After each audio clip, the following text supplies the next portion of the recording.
Hello guys, welcome to the channel unsung discoveries. मैं आज unsung discover के द्वारा लिखे गए आर्टिकल को पढ़ने जा रहा हूं और आपको इस आर्टिकल के बारे में पूरे डिटेल में समझाऊंगा। यह आर्टिकल 24 अक्टूबर 2021 को पब्लिश किया गया था अनसंग डिस्कवरीज वेबसाइट पे, जिसका लिंक डिस्क्रिप्शन में है। आप वहां पे इसको चेक कर सकते हैं। यह आर्टिकल बहुत महत्वपूर्ण है पृथ्वी के भविष्य के नजरिए से। यह आर्टिकल पृथ्वी और पूरे मानव जाति को बचाने के लिए शुरू किए गए प्रोजेक्ट या मिशन रीलोकेशन ऑफ अर्थ से जुड़ा हुआ है। आप मेरे साथ इस वीडियो को पूरा देखिए और समझिए किस तरह बचाया जा सकता है हमारी पृथ्वी को। Let's start. October 24, 2021 Relocation of Earth. Keeping in mind the incoming terrifying trouble, it has become necessary to shift the Earth in the solar system. It is a war between the whole mankind and a scorching sun and approaching asteroids. There is no doubt in that the sun will burn whole life of the Earth and asteroids will destroy the whole Earth in the future. We all have to be prepared for this situation and search a reliable solutions of this futuristic problem. Scientists across the globe are engaged in finding solutions of this problem. Unfortunately, they haven't come to any conclusion yet. The main question that is troubling all the scientists is how to shift such a giant Earth from one position to other in the solar system. The risk factor in this work also frightening to the scientist.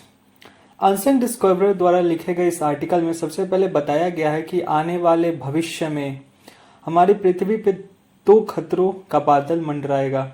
पहला, सूर्य का बढ़ता आकार एवं उसका बढ़ता तापमान, और दूसरा एस्टेरॉइड्स का यानी क्षुद्र ग्रह का मिटियोर्स का हमारे पृथ्वी से टकराना।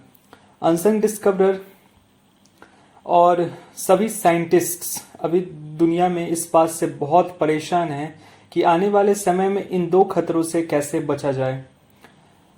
वो इस प्रॉब्लम के सॉल्यूशन ढूंढने में लगे हुए हैं सारे साइंटिस्ट अक्रॉस द ग्लोब, और अभी तक दुर्भाग्यवश उन्हें अभी तक कोई भी ऐसा सॉल्यूशंस, रिलायबल सॉल्यूशंस अभी उन्हें नहीं नजर आ रहा है जिससे हम इस पृथ्वी को इस खतरे से बचा पाए। उन्हें बस एक ही क्वेश्चन सता रहा है कि कैसे इस इतने बड़े पृथ्वी को एक जगह से दूसरे जगह हम शिफ्ट कर पाए सोलर सिस्टम में, अवे फ्रॉम द सन। और वो इस बात से भी डर रहे हैं कि इस काम को करने में रिस्क फैक्टर बहुत ही ज्यादा है, यानी कुछ भी हो सकता है अगर धरती को एक जगह से दूसरे जगह शिफ्ट किया जाए। Next, unsung discoverer was also engaged in this work since long time.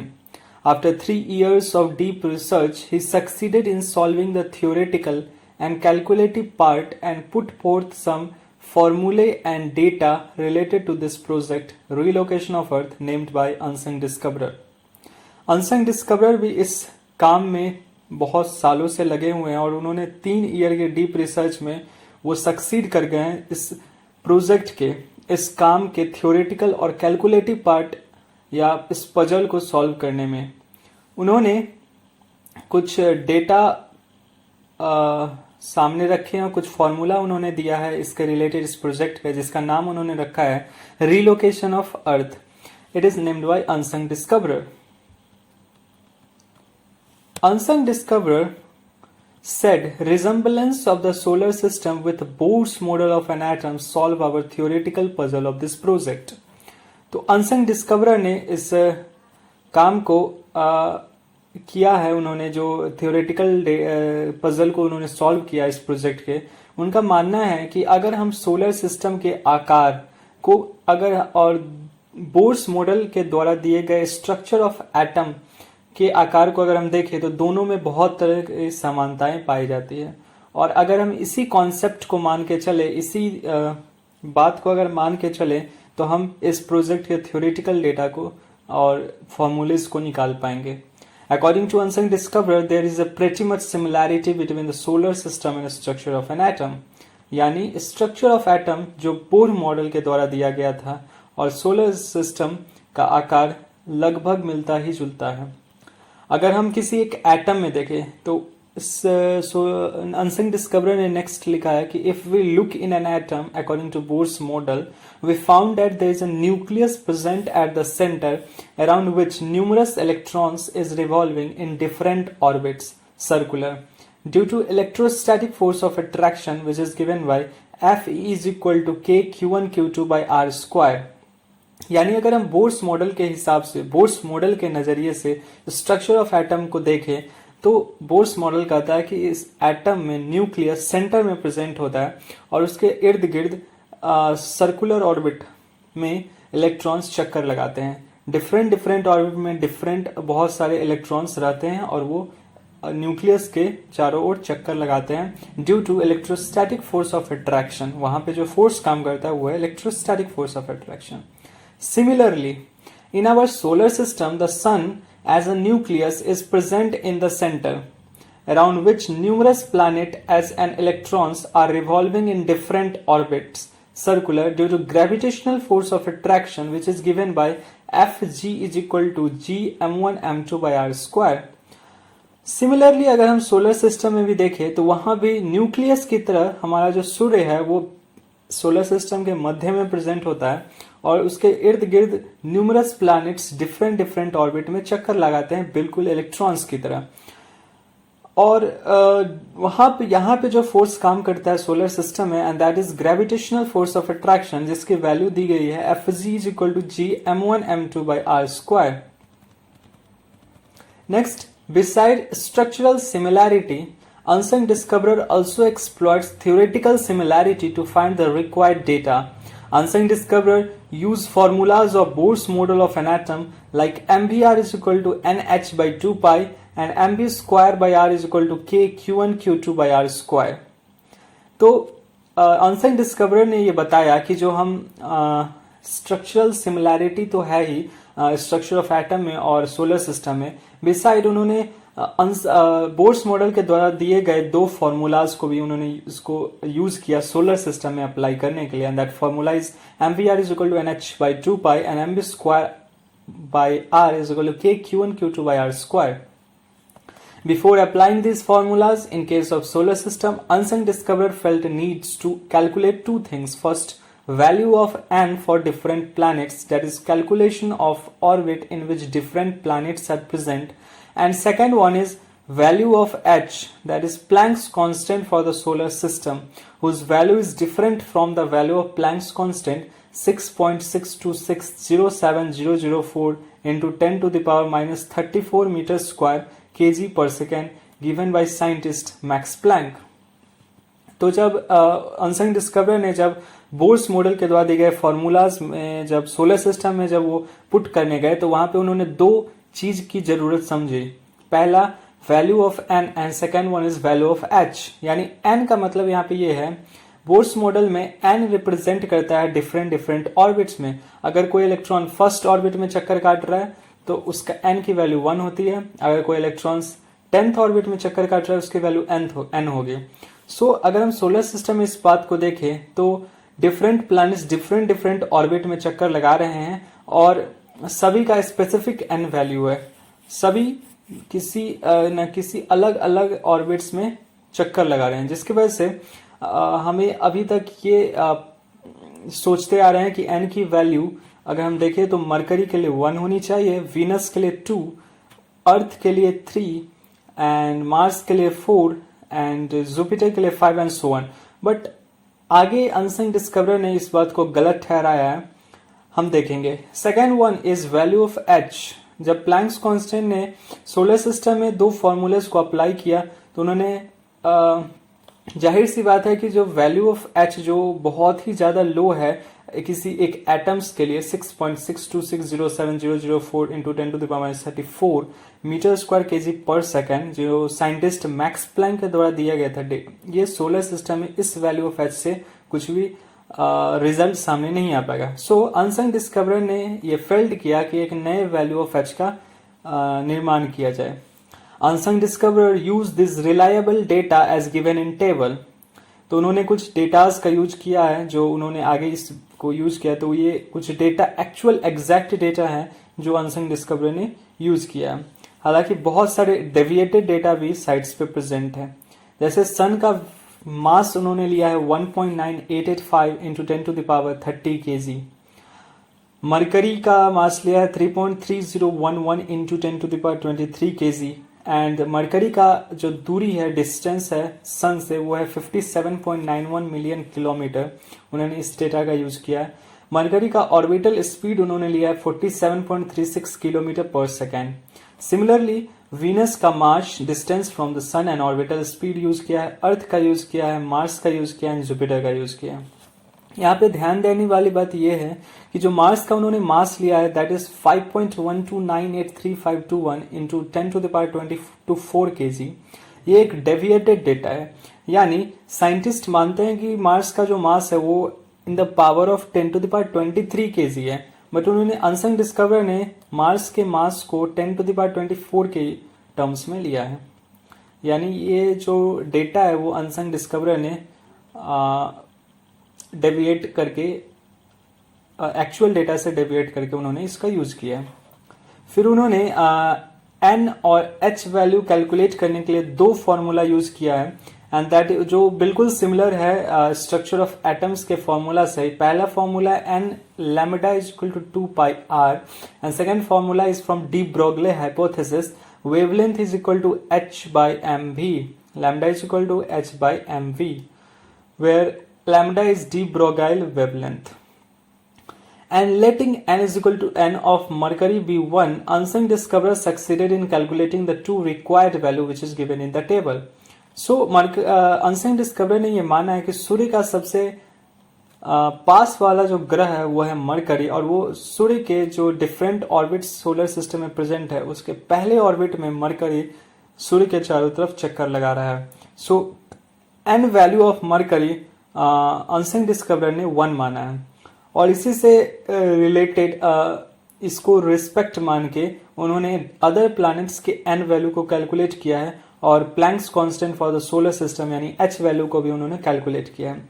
Unsung discoverer ने एच वैल्यू जो निकाला वो है h is equal to 5.68857918 into 10⁻39 joule seconds.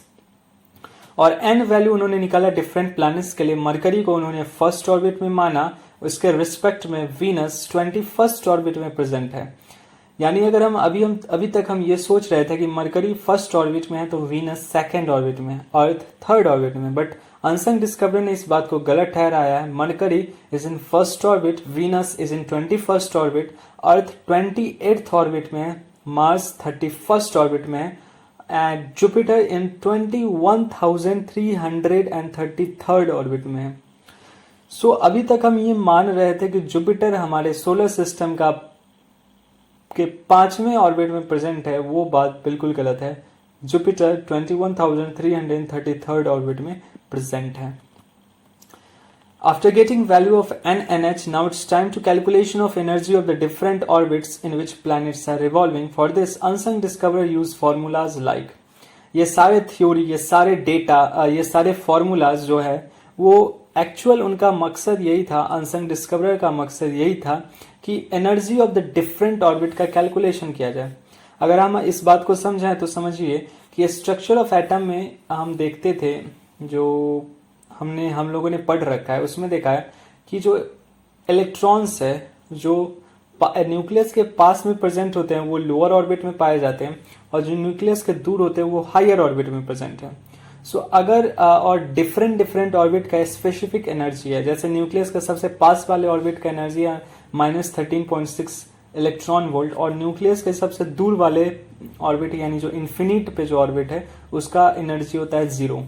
So different orbits हैं और जिसमें डिफरेंट इलेक्ट्रॉन्स प्रेजेंट है। तो अगर हम किसी इलेक्ट्रॉन्स को एक ऑर्बिट से दूसरे ऑर्बिट में ले जाना हो, जो लोअर टू सपोज भी हमको ले जाना है लोअर टू हायर ऑर्बिट में, तो हमको कुछ इलेक्ट्रॉन को एनर्जी देना पड़ेगा। वो कितना एनर्जी देना पड़ेगा वो डिपेंड करता है दो एनर्जी ऑर्बिट के एनर्जी के वैल्यू पे। यानी अगर हमको first orbit to infinite orbit तक ले जाना है तो हम दोनों ऑर्बिट के एनर्जी को देखेंगे। फर्स्ट ऑर्बिट में पाया जाएगा -13.6 इलेक्ट्रॉन वोल्ट, और इनफाइनाइट ऑर्बिट पे जो इनफाइनाइट ऑर्बिट है उसका एनर्जी होता है 0 electron volt. So the difference of the two energy of the orbit हमें वैल्यू देता है कि इलेक्ट्रॉन्स को कितना एनर्जी चाहिए वो वहां तक पहुंचने के लिए. सो सिमिलरली अन्संग डिस्कवरर ने इस कॉन्सेप्ट को एक्सप्लॉइट किया इन द सोलर सिस्टम. अगर हम डिफरेंट डिफरेंट प्लैनेट्स के डिफरेंट डिफरेंट ऑर्बिट के एनर्जी को निकाल सकते हैं, अगर निकाल लेते हैं तो हम ये पता लगा पाएंगे कि कितना एनर्जी किस प्लैनेट को चाहिए अपने ऑर्बिट को छोड़ के दूसरे ऑर्बिट में जाने के लिए. So the whole goal is to find that energy of the orbits. So after getting the value of n and h, now it's time to calculation of energy of the different orbits in which planets are revolving. For this, unsung discoverer use formulas like mvr is equal to nh by 2 pi, mv square by r is equal to g m1 m2 by r square, where m1 is equal to capital M, which is the mass of the sun, and m2 is equal to small m which is the mass of the planet. तो उन्होंने एक generalisation किया. इस picture में आप देख सकते हैं कि यहाँ पे एक सन है. ओके, सन का मास उन्होंने कैपिटल m लिया है और एक प्लैनेट है जो r डिस्टेंस फ्रॉम द सन है जिसकी ऑर्बिटल स्पीड v है, उसका मास है स्मॉल m. और लेट्स सपोज अन्संग डिस्कवरर ने इस बात को माना है कि वो nth ऑर्बिट में सोलर सिस्टम के nth ऑर्बिट में प्रेजेंट है.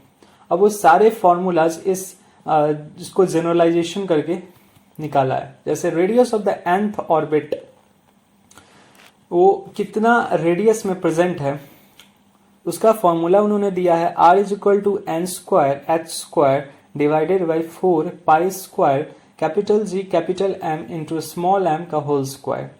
Velocity of the planet in the nth orbit, इसका फॉर्मूला है velocity is equal to 2 pi capital G capital M small m divided by n h. Energy of the orbit, kinetic energy is capital G, capital M, small m divided by 2r. Potential energy is minus capital G, capital M, small m by r. Total energy is summation of the kinetic energy and potential energy, and that is minus capital G, capital M, small m divided by 2r. यहाँ पे उन्होंने radius of the nth orbit की value put की है, यानी r के जगह पे अगर हम पुट करें उसके फॉर्मूला को, यहां से निकल के आता है -2 pi square capital G square capital M square small m का whole Q divided by n square h square. तो जो कांस्टेंट टर्म है उसको उन्होंने k माना है. तो total energy depends upon minus k small m का होल क्यू यानी cube of the mass of the planet divided by n square, यानी किस ऑर्बिट में प्रेजेंट है उसका वैल्यू n वैल्यू का होल स्क्वायर. k की वैल्यू उन्होंने रखी है, जो कांस्टेंट है उसकी वैल्यू रखी, तो वो आया -1.074375595 into 10 to the power -38 and mass of the planet का whole Q divided by n square joule. यहाँ पे टोटल एनर्जी का ये फॉर्मूला उन्होंने अन्संग डिस्कवरर ने दिया.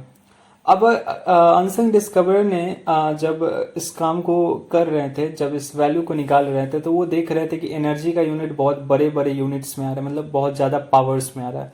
तो उन्हें एक नए एनर्जी के यूनिट का ज़रूरत उन्होंने समझा. सो यहाँ पे नोट में है, here unsung discoverer put forward a new unit of energy known as UD. 1 UD is equal to 10 to the power 31 joule. Obvious सी बात है, अगर हम सोलर सिस्टम के डेटाज को देखें तो वो काफ़ी बड़े बड़े होते हैं, ज़्यादा पावर्स में होते हैं. तो उनको बेटर समझने के लिए पावर्स को उन्होंने एनर्जी में अन्संग डिस्कवरर ने एनर्जी के एक नई यूनिट को लिया. 1 UD का वैल्यू होता है 10 to the power 31 joule. So after the getting the formulas of total energy, unsung discoverer ने डिफरेंट ऑर्बिट के एनर्जी को निकालना शुरू कर दिया.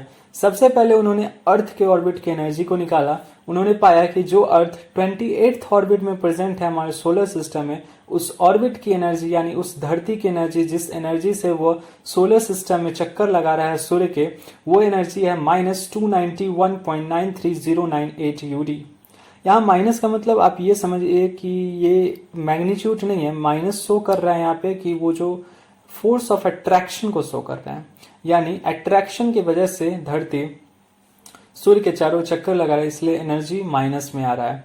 So it is 291.93098 UD.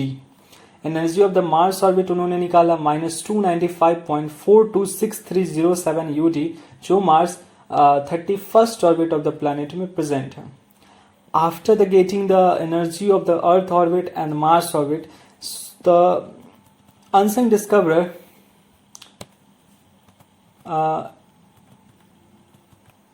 Energy difference को उन्होंने अर्थ एंड मार्स ऑर्बिट के एनर्जी डिफरेंस को उन्होंने निकाला. जब उन्होंने एनर्जी डिफरेंस को निकाला तो डेल्टा ई की वैल्यू आई 3.495327 UD और लगभग 3.5 into 10 to the power 31 joule. So हम इस एनर्जी डिफरेंस से क्या समझ रहे हैं? इस एनर्जी डिफरेंस से यही समझ रहे हैं कि Earth need 3.5 into 10 to the power 31 joule of energy to reach to the Mars orbit. यानी अनसंग डिस्कवरर ने वो पता लगाया कि कितना एनर्जी हमको चाहिए अपने ऑर्बिट को छोड़ सूर्य से दूर लगभग मार्स के ऑर्बिट में शिफ्ट होने के लिए, और वो उन्होंने एनर्जी निकाल दिखाया 3.5 into 10 to the power 31 joule of energy. तो ये एनर्जी, इतना एनर्जी चाहिए मार्स के ऑर्बिट में जाने के लिए. अगर हम देखें कि जुपिटर के ऑर्बिट में पहुंचने के लिए धरती को कितना एनर्जी चाहिए, तो वो है energy of the Jupiter orbit उन्होंने निकाला, तो वो निकला -16,146.4917 UD, जो जुपिटर 21,333 ऑर्बिट में प्रेजेंट है. नाउ एनर्जी डिफरेंस उन्होंने निकाला अर्थ और जुपिटर ऑर्बिट के, तो डेल्टा ई की value I 1.6 into 10 to the power 35 joule.